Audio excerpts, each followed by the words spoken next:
A smart key can be assigned to a user on any Premier Elite control panel with a Ricochet expander, allowing the user to arm and disarm the control panel with a key fob. Enter the master user code.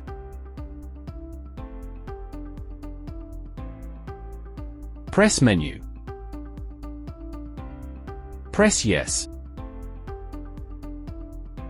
Use the scroll keys to select do you want to set up users. Press yes. Use the scroll keys to select the user you want to assign the smart key to. Press omit.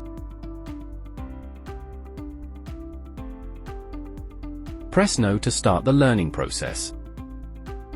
Power up the smart key. The indication LED on the smart key will turn green, indicating the smart key has been learnt successfully. Press menu, 0, yes, to log out to day mode.